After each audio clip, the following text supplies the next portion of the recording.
outside the limitations of realism, where we test the boundaries of imagination and are forced to think outside the confines and restrictions of what is normal. We are the creators, the writers, the artists, and the insane. Welcome to our Wyrd realities.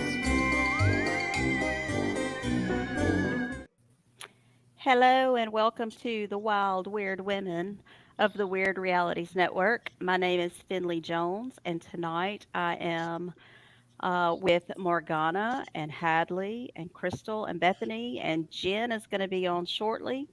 Um, we're just going to go around and I'm going to let everybody give a brief introduction and tell everybody where they can be found. So we can start with Morgana. Hello, everyone. Thanks so much for joining us. I am Morgana Calder, and I do a show on Friday nights on Freudian subjects called Weird Awakenings. Hey guys, Hadley Thorne here. I'm an urban fiction writer. I also do a little show called Watching Weird, and I am the creative mind behind Wyrd Realities Network. Happy to have y'all here and excited to be here with y'all, all beautiful women tonight. Yay. Crystal. Hi, I'm Crystal. I co-host Blondes, Books, and Campfires with Bethany. We do that about every other week or so on Wednesdays.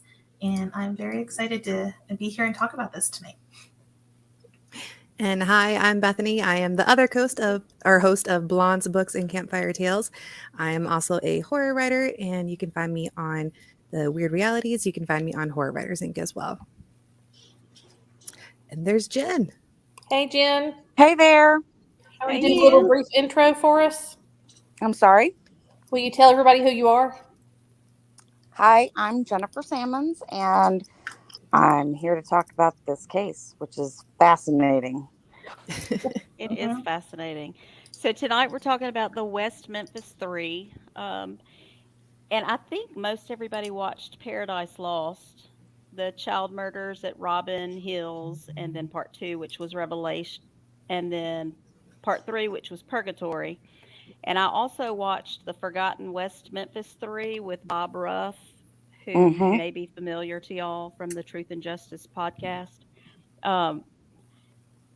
This case is crazy, and it happened in the midst of the whole Satanic Panic, era. And if you don't know what the West Memphis 3 is, there were 3 8-year-old boys, Stevie Branch, Christopher Byers, and Michael Moore, who were mutilated and killed, and 3 teenage boys that just didn't fit the norm because they dressed in black, and really one of them was just an acquaintance. I think Jesse Miskelly was just an acquaintance to the other 2, Jason Baldwin and Damian Eccles, but they were not the normal, so they zeroed in on them, and then it was like everything else was forgotten. I think the police work was shoddy. It was just crazy from the beginning. One of the things that really bothered me is that Jesse Miskelly was interviewed. He was interrogated, not interviewed, interrogated for over 12 hours without parents present, but they only have 2 hours worth of recordings of the interviews, of the interrogation, excuse me. These were not interviews. These were force-fed interrogations by police that just gave the story. Anyway. I read an article that said that one of the things that the police had insinuated was that there was like a $35,000 reward. And if Jesse, who was not, I don't know how to say it. He had an IQ of 72. Low. Yeah, his IQ was very low. That they said that they'd split it with him if he would help them solve the case. Yeah, I'm sorry. Go ahead. Oh no, I was just on top of I just saw that part on the documentary where he was saying that there was going to be the reward, and his dad needed a new truck. So that's what we was focused on. And they kept asking the same questions over and over and over again. And finally he was like, fine, yes, I did it. Just trying to get them to stop. Yeah, well, they like made him think that if he confessed that he'd get to go home. Like I really think they played on the fact that this kid, I mean, he's a teenager for one, and teenagers don't really know their rights. They don't know the legal system. They don't know any of that. And then he does have a lower IQ. So he's going to believe what they're going to tell him. And they kept asking him questions, and he'd give an answer, and they'd be like, no, that's not right. And they would lead him to the answer that they wanted to do things like place them at the scene at the approximately right time of the crime. Yeah, and that was one thing that was actually something I was going to mention too. They led him almost completely. He'd say, okay, here's what I did. Oh, are you sure you didn't do this? Oh, okay, well, yeah, that's what I did. I mean, you could tell just by listening, one, that this young man did not have the mental capacity to understand at all what he was doing or saying. Well, and none of these boys had the education to withstand this kind of interrogation without with a parent or legal representation there. Right. Eccles dropped out of high school in 9th grade, and he's incredibly smart. But at the same time, I mean, they're a product of their environment. And I mean, West Memphis is a very poor area, and these kids were poor. And they were just scapegoats. And it's an incredible injustice what was done. Well, there was an expert in interrogation techniques. His name is Jim Trainum, and I watched an interview with him. He was listening to the interview with Jesse Miskelly, just the 2 hours, because that's all they did was the 2 hours. And one of the things that he said in the second hour of the interview, according to the police, they spoke to Jesse Miskelly. They just walked in and they started asking questions. But one of the detectives said, well, you told me earlier it was 7 or 8. But when you listen to the first hour of the interrogation, they never said anything about 7 or 8. So when did he tell you it was 7 or 8? That was one of the things that Jim Trainum pointed out about the interview, because these detectives were awful, just awful. And it made me cringe whenever they asked that Gitchell, on a scale of 1 to 10, how sure you caught the murderers? And he said an 11. I just wanted to throat punch him. How can you say that? You don't know. Yep. But they had their suspect and they were done. Well, from watching some of the footage, the news footage from the time period, I feel like on one level that the judge and the law enforcement officers, they were in a bad position because it was hot. People were crazy. Right. I mean, one of the mothers was talking about eating the skin off the face of one of those kids. Oh, that threw me off so much. Like, I understand, like, your child just died in a horribly brutal, terrifying way. And, like, I can't even imagine what that is like to go through. But I just also can't imagine that much violence and wanting to do that to another person. That really made my jaw drop a little bit when she said that. Well, and that's the mentality of the economic class that you're dealing with. Is but that's acceptable. Yeah, well, and that's what I was going to say, as a parent, because when I started researching it, I could vaguely remember bits and pieces of it from when it happened because my kids were small at the time. And I'm like, I would definitely, I want you to die and I want you to suffer while doing it. But it would never cross my mind to think about eating skin off of them. Yeah, that was the part that threw me. It's like I can understand the vengeance. It was just extreme. But I mean, I can't speak for how. I mean, not that her feelings aren't valid. It was just surprising. Well, my question for y'all is now: is that the wife of the crazy man? That yeah. Yes. Okay. Yes. The one who died suspiciously. Yeah. Yes. Her death is still. But that's That later. he- That's that in he like had 30 all- minutes or yeah. so. He had all of his teeth pulled out of his head the same Mhm. month that they announced that there were bite marks on the body. Yeah. Yeah. I think Londa, she nailed it right there. Yes. Yeah. They were all so excited to be filmed, and they did act.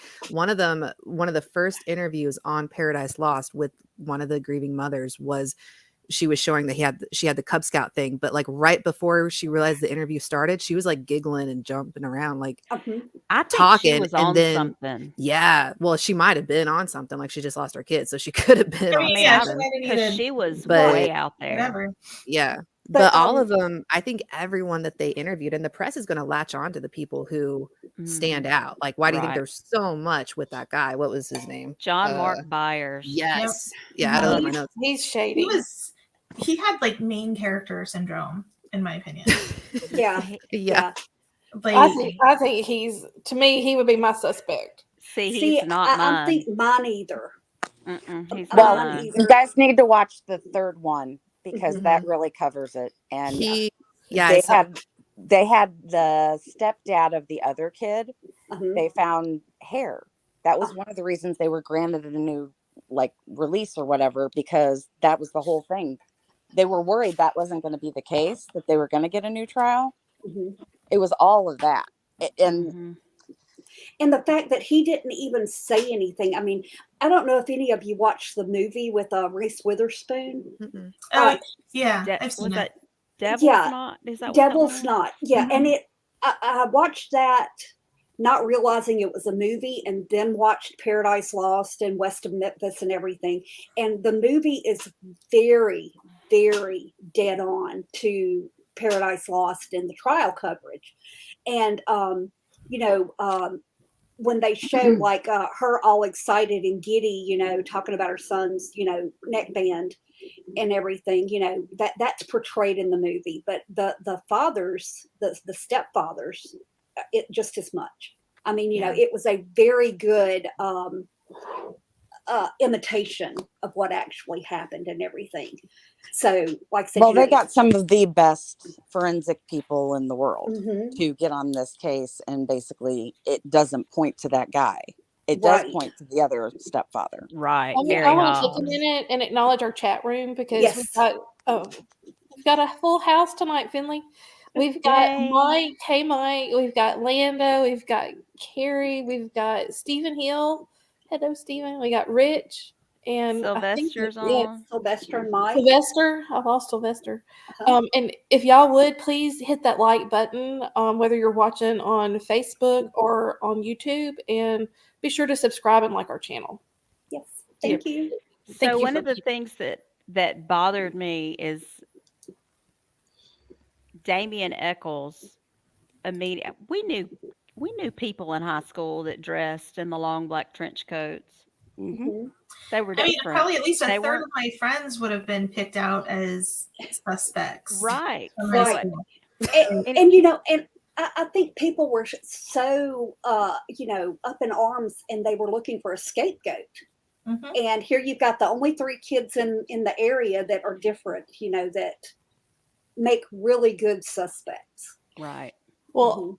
I had done I got very into this and was doing some reading on it, and there was a great interview that Henry Rollins did with Damien Eccles. So if you're Mhm. curious, since I'm a huge Henry Rollins fan, I went and was reading what he'd said about it, and he said I was that kid, and I thought to myself, we were, because I mean we're of a certain age, and when the Satanic Panic stuff happened, that was when we were in like junior high and high school, and it really was a thing, and those kids in the black t-shirt always got a bad rap. Mhm. But I could see that because I mean I started reading books on the occult and reading tarot cards when I was in high school. Mhm. So my sister had a book. I'd sneak in her room and read it about witchcraft. I mean, I was reading that stuff. It very easily could have been me. I'm in small town Mississippi.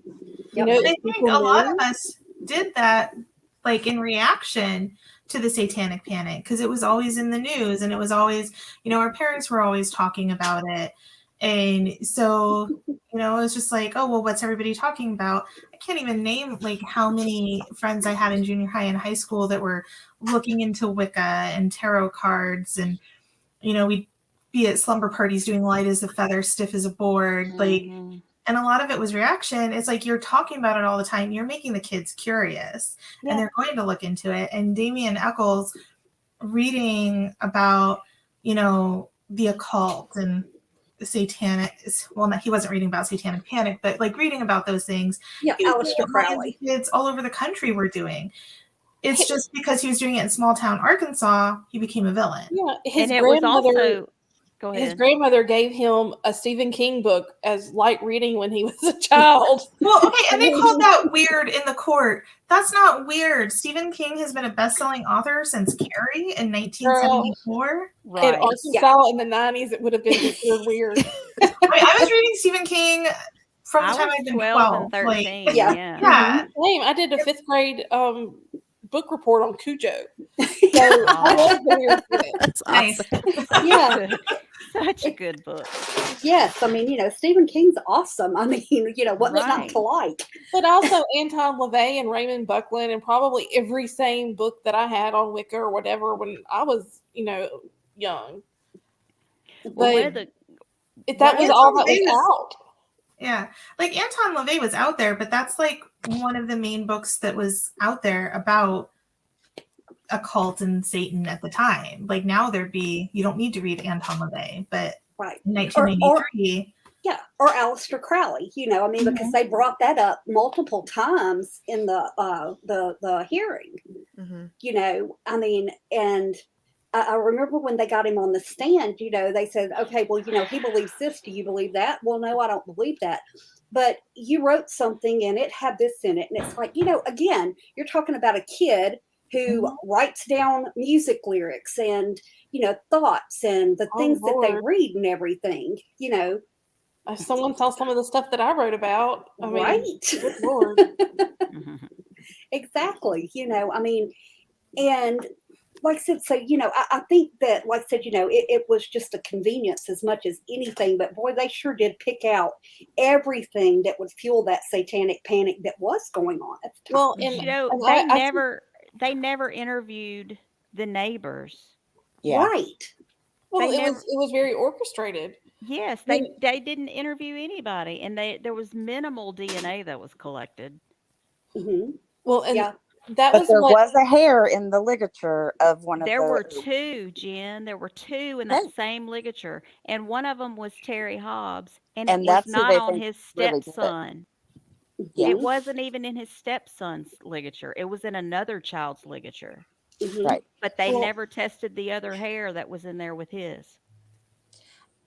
And, you know, it just freaks me out that he had so many things. They never really interviewed him either. They never did. The only time he was interviewed on record is whenever he tried to sue Natalie Maines from the Dixie Chicks. Yep. Yep. Hmm. That's the only time that they got him on record being interviewed, and he was accused of hitting his wife in the face, and there were a couple of other things that came out during that time. Yeah. He did an interview about a year ago that I was listening to it earlier today, and like he was very like, one thing that struck me about him was how calm he was about it, just because compared to like all the other parents, and I'm not saying that this goes like one way or the other on if he did anything, but he was just like, and maybe it's because it's been so long too, he was just so calm, and he was very like, he had well thought out answers, but like some of the stuff he said was weird too, because you mentioned like when he hit his wife, he was so calm. The guy brought that up and he's like, well, she popped me, so I popped her one back. And I'm like, who's calm about that? Like, Well, and he laughed about it during Yeah. one of the depositions. Yeah. he did, I think, in this interview too. He ended up laughing about it. And oh my gosh, I feel And the so attorney bad. I was can't like, remember "I who think did this the is-" interview. But he was like, well, I looked it up and he spent 6 months in jail. And he's like, no, I didn't spend 6 months in jail. They wanted me to do 5 years in jail, but I said no. And I talked them down to a $50 fine. And I'm like, how Wow. that, I don't think that's the way the justice system works. I'm not a cop or a lawyer, but that doesn't sound right. So It that was doesn't. It weird. shouldn't work that way anyway. Yeah. Right. He was just But- like, yeah, I didn't agree to 5 years, so. And I'm like, I'm pretty Well, sure you that's know, not how that works. returning to the West Memphis 3, I thought it was fascinating that, and I didn't remember this from the first time watching it, however many years ago. What was it, 12 years ago it was on Mhm. now. I didn't remember that the attorney that was contacted by the jury foreman, Mhm. That's right. Oh, yeah.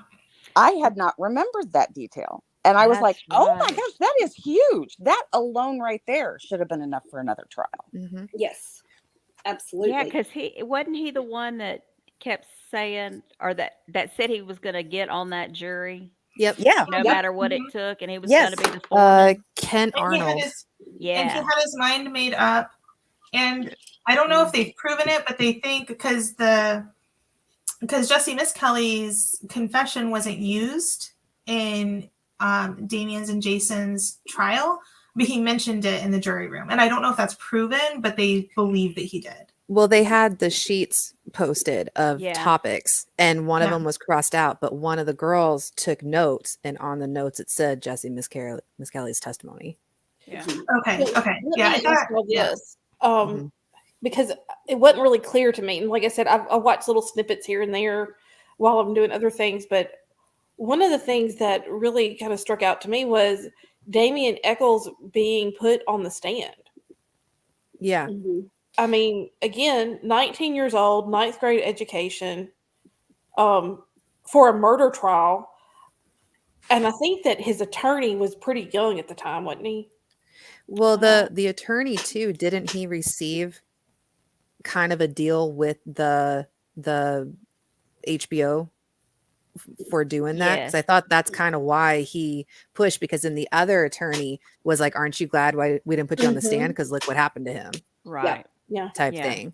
So that But was yes, another the thing, was attorney. negligence on attorneys, because they were Right. more interested in selling the story and getting their name, or the theory is, versus Well, actually defending. and on the recent interview that I saw with Damien Eccles was like in the last I think it was January 2023.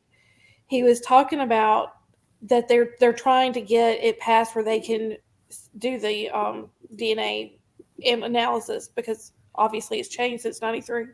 Mhm. And it had been denied previously, but it's up again. They're pushing for it again. And he said, well, of course, they don't want this to come out.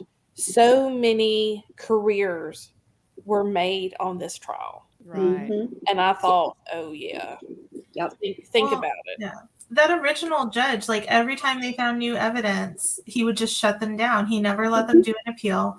And it'd be like, well, we have this evidence. Oh, well, that's nice. Like, you don't get an appeal. Like, he was just from the beginning, I think he honestly had like made up his mind too and wasn't going to let anything change it. Right, because they had to get all the way to the state Supreme Court just to be even considered to be heard.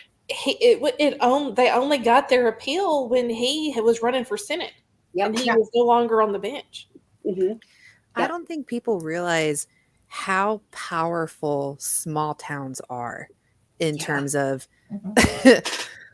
making up their mind on stuff. Yeah. I know several of us have been in small towns, and I spent half my life in a small town and half my life traveling and in Tucson and stuff. But we would always go back to where my family's from in Iowa, and it was a very small town. And like, just for instance, like my brothers would be walking down the street in break dancing outfits, like the like the Mhm. Converse shoes and stuff. And my grandmother was like, people think you're in a gang. Like, she was freaking out thinking that my brothers were in a gang with their little like holographic hats and stuff. But then like word would get around, and in cases like this where you've got the justice system and all the people pretty much convinced on these kids. I mean, Jesse Miss Kelly's trial had to be 110 miles away in a completely different county. Mhm. And even then, the judge for that one was like, okay, we got to get metal detectors. We need to get stuff like this, because the passion and the hatred of the small town, just the small town mindset already on these kids was so strong. Yeah, Well, that's the and first time I remember. I'm sorry. No, I was just going to say that was one of the things about Damien Eccles because of that small town and because he was not liked by law enforcement for his, Hmm. petty theft and his He was disregard for he their was a authority. troublemaker. Right. But one of the youth uh, officers said Damien Eccles finally did it. He finally killed someone. And it was like it just snowballed from there. He Mhm. Well, put it they out were. there and it Oh, was sorry. do what? No, sorry. Go ahead. Yeah, I was just gonna say it. They already knew before they even had all the evidence, before the bodies and the clothes and everything were found of those poor babies. They'd already decided who had done it. Yeah, Mhm. Hmm. the occultist expert with his mail-in degree, which Yeah, thank you for the quotes on that He was one. just a yes, joke. um, he actually said in that third part of the Paradise Lost thing on HBO, he said that the police department had actually reached out to him a year before the murders even happened with the drawings from Damien and wanting to know if he was an occultist, pretty much. So they Mhm. already had him on the radar as an occultist, as a troublemaker a year before the murders even happened. This just Right. literally fell in their laps and they were like, sweet, here we Yep. go. Well, and Well, then it's like that little drawing, it was like a pentagram, which is a symbol of like protection with Mhm. the upside down crosses. And he, like, as the expert, he's like, well, this is confusing to me. It's conflicting symbols. And to me, that just proves that it was just a kid seeing symbols and playing with them, not really knowing what they meant. And that's probably all that that was. Just a kid being like, oh, I saw this Yeah. stuff in the book. I'm going to draw it. Well, and Yeah. the book that he got for 10 cents at a library. So they were like, what's all these highlighted passages and all these things? And he's like, this is an indication of this. And he's like, I bought it for 10 cents. It was someone before probably wrote a paper. They were like Hmm. highlighting Right. stuff in it. Like it's a used book. well, Exactly. I was blown away by a lot of the high school gossip. Mhm. Oh well, we heard that Damien Eccles, stabbed a dog in the eye and sacrificed blah blah blah, and it just wasn't factual. Mhm. And Mhm. Damien Eccles at the time was not his best advocate because Right. he was just a little kid with a chip on his shoulder, Mhm. and he smarted off and he said things that he shouldn't. Just like Like, we all did at that well, age. I mean, Well, that reporter, the reporter that was standing in front of the church, and the whole situation is terrible. But I would be lying if I didn't say I giggled when she said he told the preacher that he made a pact with the devil. I Oh, just yeah. wanted Oh. to really, lady.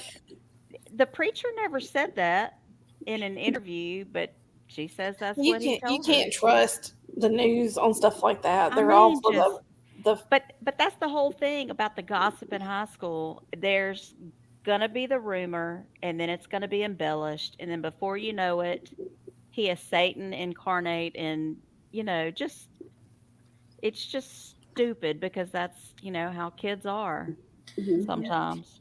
well, his girlfriend, was had done a suicide pact with him, and then she wouldn't even ain't take his calls anymore.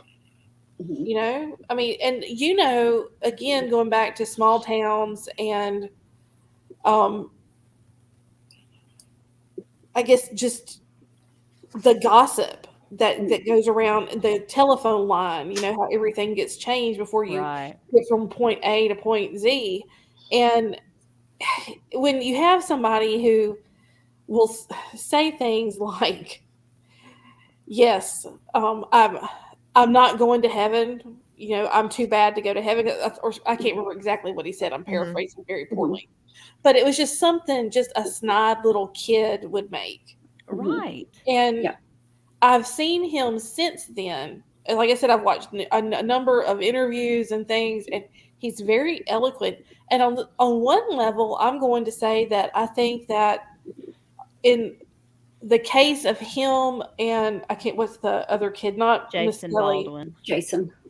you know, and I hate to because I would hate for anyone to be wrongly imprisoned or go to prison, But this really gave them a totally different life than they would have had if it hadn't happened to them.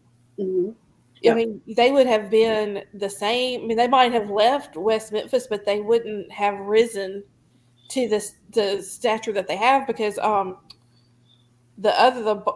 other kid, he started a nonprofit for helping people get out of these situations when Right. they're accused. And Eccles has just done an incredible. He's written how many books? I think 3. Yeah, and I mean, he's hobnobbing with Peter Jackson, Johnny Depp. You know, Mhm. a kid from West Memphis trailer park that doesn't happen to. Hmm. Mhm. You And you know, can when he taught, I mean, he's so very smart. I oh I yeah, think he dropped out of school because he was bored. probably so. I think he Yeah. just had that intellect, and not everybody has. I have a friend that's we would watch Jeopardy, and he can answer every single question. Hmm. Didn't go to college, but he knew every question, every answer to every question, or Yeah. every question is every answer. However, Jeopardy works. You know what I'm saying? Right. Well, and like everyone said, with small towns, Jen, if you had a heart attack when you moved to Brandon, that would have looked like the big city compared to Yazoo City. I mean, it was that small. And my aunt owned a restaurant, coffee shop in the downtown area, surrounded by nothing but attorneys and judges' offices and stuff. And she commented to me after I was an adult and had moved away, "You have no idea how many lives I saw made and broken at coffee tables in my restaurant."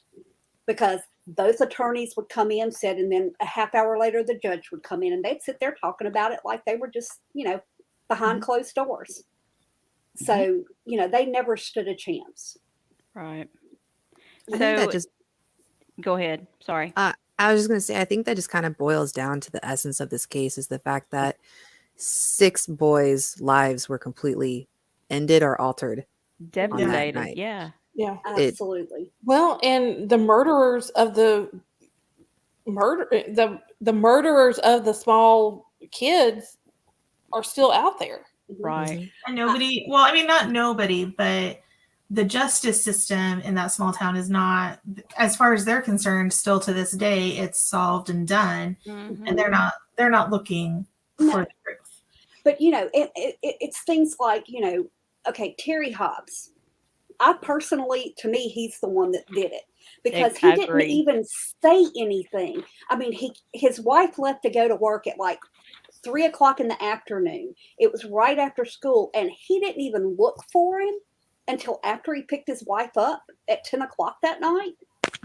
Mhm. Right. That could just be bad parenting too. But he's given like several different statements. One of them was Mm-hmm. for him the whole time. Now Yes. he is the guy that pulled all his teeth, right? No. No. No. No, that's That's John. John Mark Byers. Yeah. Yeah. Well, Which Byers is the one my money's on because of the teeth pulling. Mm-mm. No, it's not him. Heather, I'm I telling you, think it's not. His story changes a lot too, though, to be fair. Like, I I don't think know he's if I just- know who I think, like, I don't know if I can be like, oh, this one did it or that one did it, but his story changed a lot as well. So Well, I Jim think Cl- Byers was just batshit crazy. I think so too. I think he's Well- just Looney Tunes. But I think that, sorry, go Jim ahead. Clementi is an FBI behavioral analyst, former. He's retired. And he did a profile for the offender of these murders. And he said in his profile it would be a male in his 30s, a known relationship to the victims, from the same neighborhood, prone to violent outbursts, a history of domestic violence, an experienced hunter or butcher, and an extreme disciplinarian. And Terry Hobbs fits all of those, but they did the same thing with John Mark Byers. They went through those same uh, attributes or whatever characteristics, and they ended up having to rule him out because he I don't. wasn't a domestic uh, abuser or whatever, and he didn't hunt, or there was something else. He was not an extreme disciplinarian. And I'll be honest with you, with Byers, I don't think he had the common sense to cover it Mhm. like it was. You know, Right. who would know to put them in water to get rid of, evidence? I mean, it was so well done, and that's a horrible way to put it, but I feel like it had to be someone who was meticulous and knew what he or she needed to do to make sure it didn't come back to them. And I don't think Byers was that person. I don't think so either. If he did anything, it would be out of a crime of passion Yes. for him. He I would not. definitely think Byers, he- yeah. Yeah. I But- think it was a crime of passion.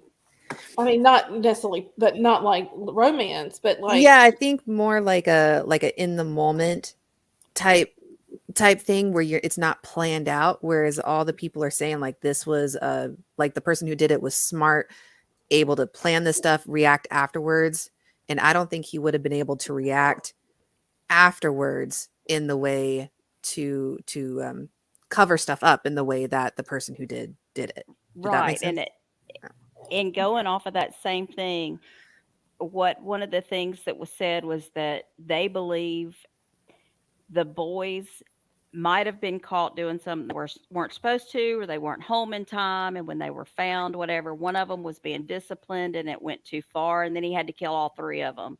But then he was mature enough to be able to get his act together, and the only reason the boys were tied was so they could minimize, quote unquote, the package. That's a terrible way to say that, but to minimize so they're easier to transport. And then they use the sticks to pin them down in the water. Mhm. But well, even before that, they removed the clothes and pinned the clothes down in the mud in the water. when I was but before I got on tonight, there is a just small, like I said, probably 5-minute clip taken from it was 11 years ago, the testimony of the defense team when they had John Douglas, the former FBI profiler, come on. He discussed when him and his colleagues were approached in '93 by the West Memphis police force about what kind of questions they should be asking. And he was talking about that what they thought at the time, and he said that they told the West Memphis Police Department to focus on their forensic because the Satanism angle was not valid. That the research that he himself had conducted with grants had indicated that there was just no, I guess, repetitiveness in anything that created a pattern with Satanism or anything like that. Like it didn't even make on their list when they were taking out what type of people do these type of predations. But he focused on the fact that these kids were probably being disciplined. And again, that's why they were tied up. So they thought that then. It doesn't make sense that you would go after those boys. You know, again, it's just a witch hunt. It all comes back down to, I think that the West Memphis Police Department felt like they had to make an arrest and that they weren't going to find these people. What was it about there was an African American man that had been covered in blood that stumbled out of the woods and went to The restaurant. Mr. Bojangles Yeah. theory. the Bojangles. And Yeah, that was crazy because they didn't even go inside the restaurant. no, Like, and lots of blood there. one of the hairs that they found on the kids turned out to be an African American hair. So there could be a lot of different things going on here that was just never followed up. Mhm. And now you think about if they don't. Okay, I'm going to have to stop for a minute and throw this out there. What about the fact that they said that all the evidence had been destroyed in a fire? Mm-hmm. And then it hadn't. Did y'all read that or Yes. that? I didn't hear about that. No, I did not read that it hadn't. Oh no, they found it. That's what they're wanting retested. Oh, okay. No, I missed that. Okay, so Damon Eccles, and I'm just going to go by his name because he's been the one that's in the media so much. Mhm. But their defense team had requested for the all of the evidence collected at the crime scene to get it so they could have it tested. They were going to pay to have it tested, and they were denied. And they said, well, there was a fire and it destroyed all the evidence to the case. Well, last year they found the bag of stuff, and all of it was there. None of it had been lost in a fire. And they found that out because one of the people on the defense team called the fire department in West Memphis and asked about any fires at the courthouse. Nice. And there had been none. And so Huh. that's how they got that evidence back. That intern So- got a promotion. Yeah, no, Or right. fired. But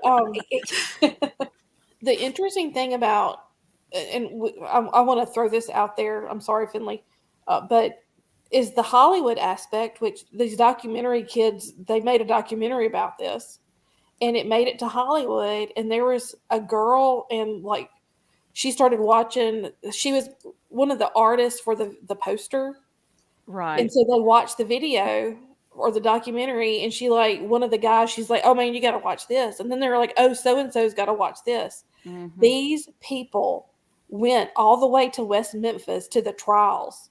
When they were redoing the trials, they were largely responsible for making sure it got to the right people. Yeah. Because it moved them so much, again, because I think she was Wiccan, you know, and they kept saying, you know, this is just such a, one of them was saying that it kept him up for 3 nights. And he just couldn't sleep after seeing what these kids were railroaded.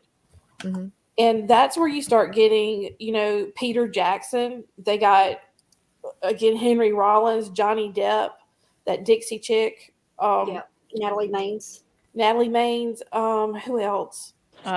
Eddie Vedder. Eddie Yeah. Vedder, yeah. Eddie Vedder and one of his groups, it was not Pearl Jam, but another side group. They recorded a song, and all the sales went for the defense fund. Mhm. And these are the people who are going to pay for their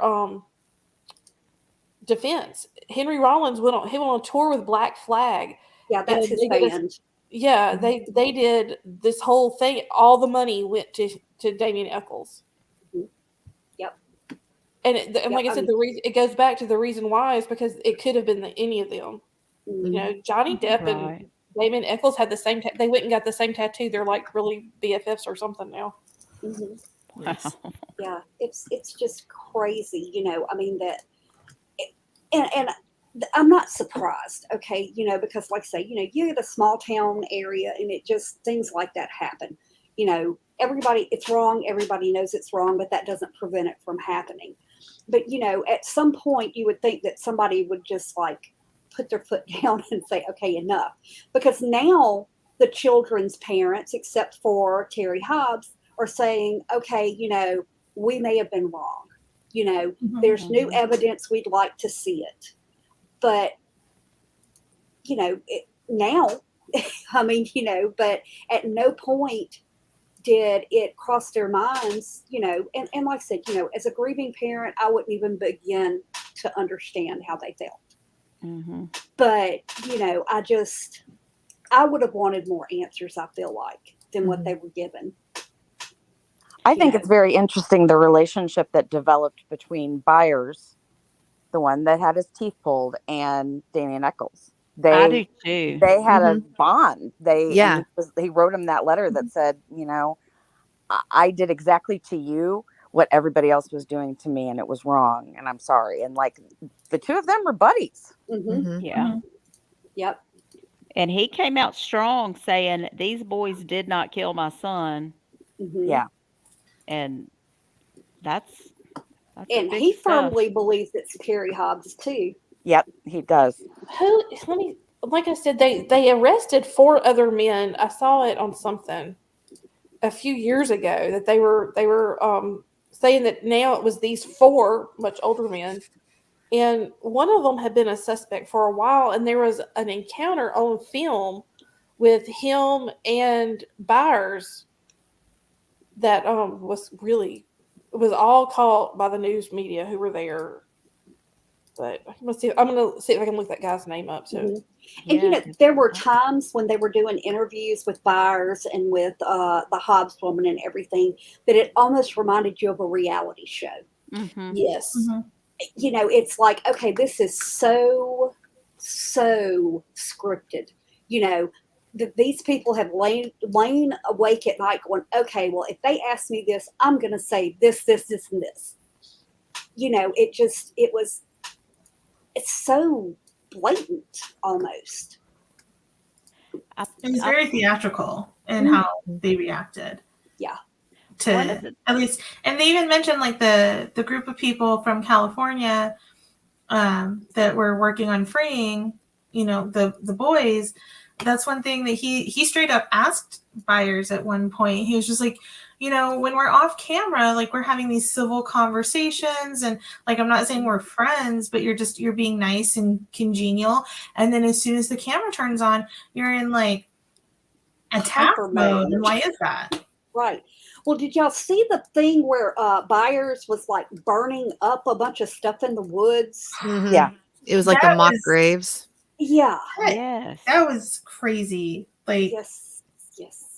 that. Well, that's what else leads me to believe that he wasn't the one who did it, because he's so Erratic. Out of control. yes, and I think he's just, I mean, if you at one point they listed all the medications that he's on, and just that in itself is going to kind of make you not have total control on stuff. Mhm. And and then the 180 when they showed him evidence of why it wasn't the three of them, and he admitted he was wrong, and he was like, I was the first one, I was the main one, and that accused him, and I was wrong. So I think it's just a very, very passionate person.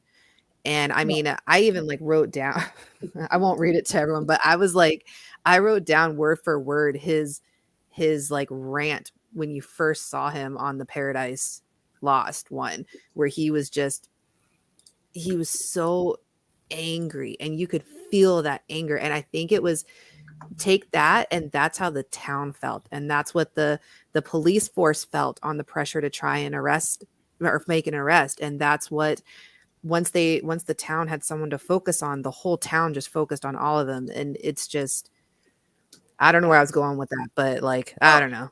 No, I think you're right about that. And he Yeah. looked crazy. And keep in mind, he's on all those medicines now, and he's pretty even. He was unmedicated at that time.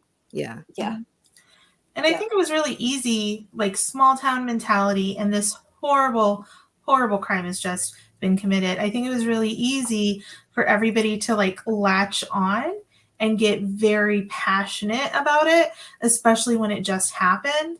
And I think that's kind of where a lot of it comes from, and especially for the parents, because, like they want answers and they're being handed an answer. So latching onto that, I think at that time is understandable.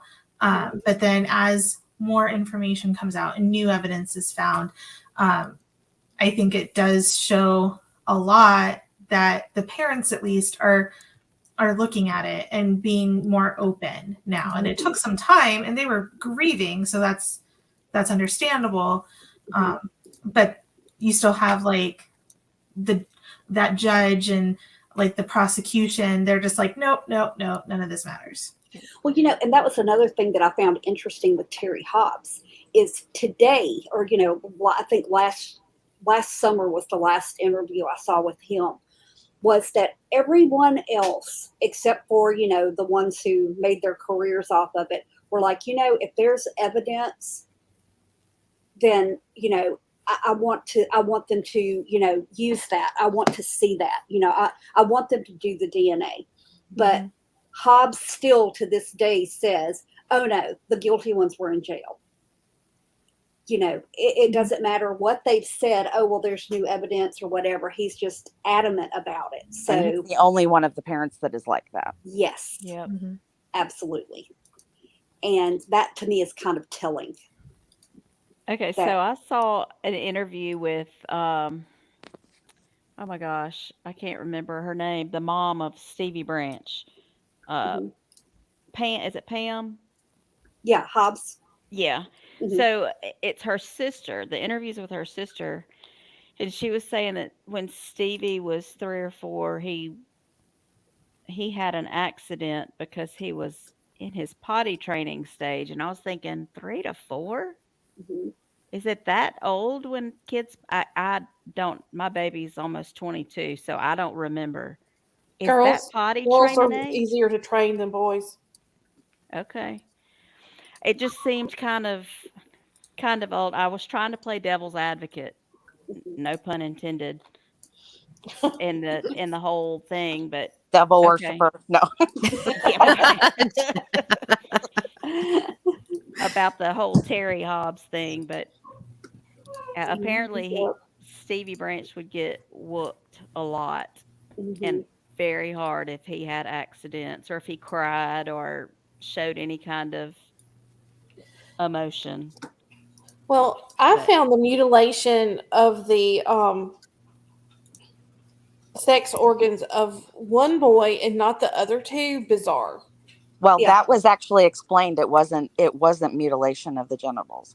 It was Well, actually animals. And they Yeah. showed right. the scratch marks of the animals, and they said this is not genital mutilation. This was done by animals. And it Mhm. showed where the scratches were right by that area. Like and That the and knife marks turtles were in the water scratches. and what about the teeth marks? Like the human teeth marks? I I don't think. That I'm was like on there. their face. I think that was like on, like right on. Yeah. It was like right Uh-huh. up on his eye. And it was very distinct teeth. Hmm. Mhm. You could see from the pipe pattern that it looked like you would recognize those teeth. Hmm. Yeah. Yeah. But they never did dental impressions of anybody, Hmm. mm-mm. which is also Well, it telling. wasn't even mentioned on the coroner's report. That's Hmm. what I'm saying is weird about the Byers thing is when it came out like 4 years after the fact that there were bite marks on the bodies this is again from the defense new team looking at stuff like the pictures. They Mhm. saw that it was not reported, and then he within a month of this being announced, he goes and has all of his teeth pulled, saying that he had some dental issues, but not one or two teeth, but all of them. Mhm. I think Well, and that's very suspect. it's probably also obviously you can still have someone be a abusive parent, but it doesn't necessarily mean that you're going to be the murderer. So maybe it was something that he incurred like right before the murder too, as part of an abusive home. Yeah. I have nothing to back that up, but just surmising on it. Mhm. I don't know. If Yeah. if So if the That's coroner Okay, missed it, Jen had to go. She had to get on a call. okay. okay. If the coroner missed it though, yeah, that's kind of weird. how well, I mean, it goes to your point though. How do we know that it wasn't prior to if it was I Well, I and haven't seen the picture, Hadley, so I can't say It I, was how well defined it very is. clear it does look like human teeth. It's not going to be animal teeth, but at the same time, like when they brought up the teeth and then they brought in that expert that the girl from Hollywood got them in touch with, the forensics expert, he was also talking about the genital mutilation, but he was talking about it being like a knife and stab wounds and aggressive. But then you go a few more years, you get another expert going in and he's like, no, it's an animal, see all the scratches, so it's kind of like as we get more advanced in our technology and what we're examining and stuff, so it's kind of like the evidence slowly Has reveals evolved. itself. Yeah. Well, So well. Let me see. one of 2 the weeks ago experts they today. Oh, go ahead. oh, you can finish your thought. I'll say mine in a second. Well, I'm looking.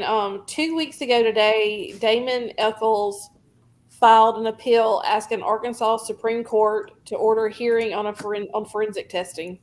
Mhm. which is good. So, And nothing since then. I don't see anything saying they might. It was saying that the judge denied it in June because she said that what you were saying, Finley, under Arkansas law, is only available to someone who is currently in state custody. Yeah. It just doesn't make sense, does it? No, because I mean, if you find evidence after the fact and it exonerates somebody, that should always be admissible. I agree. Because then it would open the case back up to go find the real killer. Right. And In also, theory. I mean, they've been very lucky, and I agree with Hadley. I'm not in any way trying to make it sound like what happened to them was less. But there are people who get out of jail that don't have Eddie Vedder and Johnny Depp and all of these people that's on their record. They can't get jobs. They can't get housing and everything else. So, of course, you would want that off your record if you were innocent. Well, and that's something that Jason Baldwin talked about, how hard it was, the struggles he was facing, because even though he was innocent and he wasn't in jail anymore, he still had to plead guilty. So he's still a convicted criminal. And so it's still hard to go and do things that he wants to do because he is literally stuck. Mhm. He's stuck. It They're still all didn't three show up on his stuck. record. Right. And Jesse Miskelly does not entertain the media at all. He stays hidden. He avoids reporters. He's not having any of it. But wouldn't you have trust issues too? Oh, yeah, absolutely. Their entire life basically has Right. been just mistrust. Yeah. And I don't blame them. I would never trust anybody in authority again as long as I lived. Yeah, the last time he entrusted people in authority, it was the cops that were just supposed to be like interviewing him, turned it into an interrogation, and arrested him when it was all said and done. And then he spent like 17 years in jail. That's what happened the last time you trusted an authority figure. Exactly. Anybody in that position either.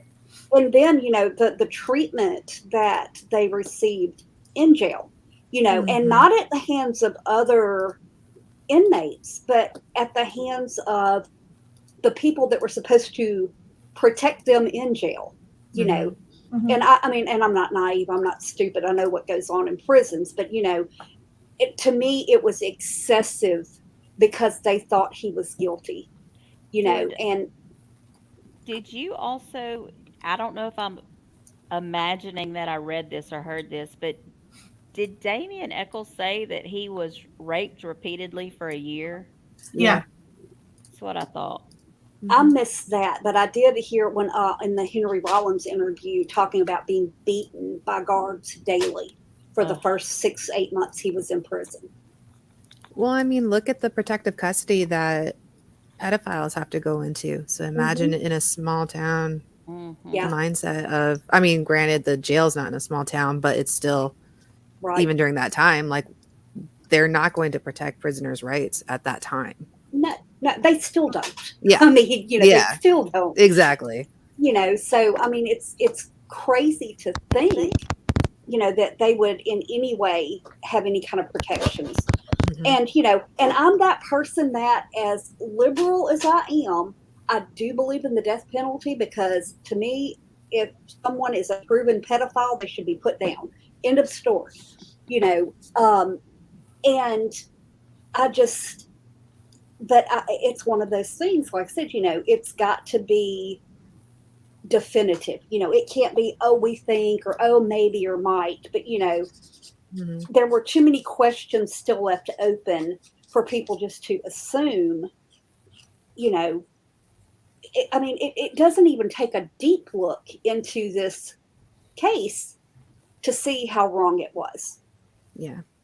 I mean, It's Jason, kind of like what Crystal said earlier about you wonder how the jury would have decided had the foreman not introduced the inadmissible confession of Jesse Miskelly in the jury room. Or had he not been on the jury, period. Exactly. Right. Which would have been better. Well, I'm going to send y'all that because it was from the trial that was 11 years ago. This when they got off, Hmm. which we need to mention that too. They did get off, Yeah, they did the Alford plea. which is Yeah. that's just kind of a crappy plea, wasn't it? Yeah. Mhm. Yeah. But they Because said that they were going to kill Damien, so they had to. Right. And I And didn't that's, understand. Did they mean like the state was going to kill him, or The like the state people? was yeah, gonna because kill he got the Yeah. death penalty. He's the Well, only He was one on his that last got the appeal. death penalty. He was on his he had like I think one more attempt left for appeal, Mhm. and if it was denied again, because all his attempts had been denied, or if he was like, or if they had actually gotten the trial and found guilty, he would have had no appeals left. So, and that's what Jason Baldwin said. He's like, I did this for Damien because Right. like I don't want him to die. Which, Right. yeah, But and I completely saw his point too. If it were just about him, Mhm. he'd have stayed in prison and fought it until he was exonerated. And Right. I understand, exactly how that would have to feel, but then you have someone that was your friend that you've gone through all of this together.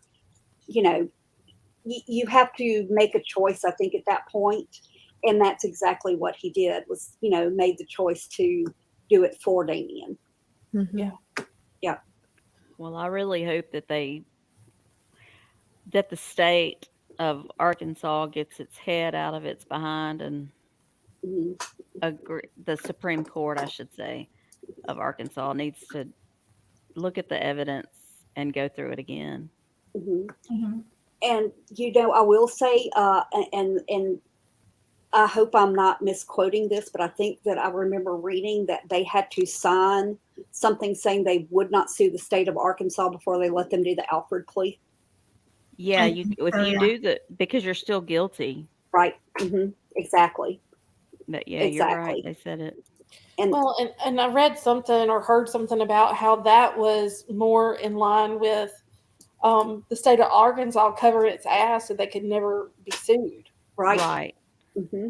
Which Because Mike again asked is a if they were all in shame. the same prison together, and I don't know. Do y'all know if they were in the same prison? I don't think they were I think they because were all in separate prisons. well, Damien was 19, so he was an adult. He was tried as an adult, and the other two were tried as minors, right? no, I don't think so, because they couldn't have given Jason life. They would have given him a lesser sentence if he hadn't been tried as an adult, I think. Well, I hate that Gracie isn't here because she's from Arkansas. She could answer all these Arkansas questions. Yeah. Yeah, like I said, This was a really great topic. I mean, Mhm. there's just so much to unpack here. We could do another hour.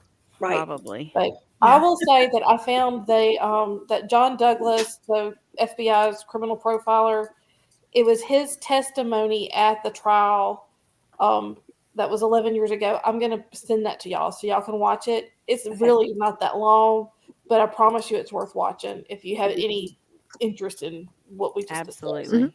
Yeah, absolutely. Because that's I mean, like I say, we could sit here talking about it all night. I mean, and nothing's ever going to give them back that time. Nothing's ever going to give the parents back their children. Mm-mm. But just the fact that the state so horribly failed everybody in Mhm. this case, it's just horrendous.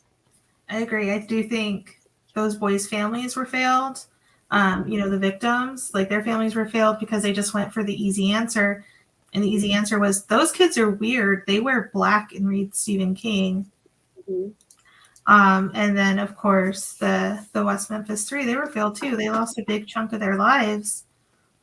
And just because people were looking for easy answers and they weren't looking for the actual truth. Okay, thank you, Mike Lewis. I will write that down. Mhm. It's on the Oh, that's a track. good one. Uh-huh. Well, thank y'all for joining us tonight, and thank Absolutely. you, ladies, for talking with me through all this fun stuff. Oh yeah, no, thanks for having us. Fun and I mean, disturbing. So Yeah. what's next month? Next month we are going. I think we're gonna look at some love triangles, maybe Oh, Ooh. for uh, Valentine's. for Valentine's. I, Anti-Valentine's. it, Well, it I was enjoyed it, guys. I gotta jump off. So, this is Hadley. I'm out. Y'all stay weird, and I will talk to y'all next month. You ladies, be fine to stay on. I'll talk to you later. Thank you. thanks, Hadley. Bye, Bye. Hadley. I haven't. Thanks, Linda. Yeah, But yeah, we're gonna have to look at some love triangle stuff for next month. okay, We'll Mhm. we'll cool. put that information out there in the next week or so, so All right, We can everybody will pull know up what it's just about. any episode of Snapped. Yeah, Pretty much. yeah. Just tune in to the ID Right. channel. Yeah. Right. Oh my word. All right, cool. Yeah, just let us know. Sure will. Thanks everybody for joining us. We'll Absolutely. All see Good right. show, you guys. next Thank you. Thanks. time. All Stay right. weird. Ready? Y'all have a great night. You too. Bye. Bye.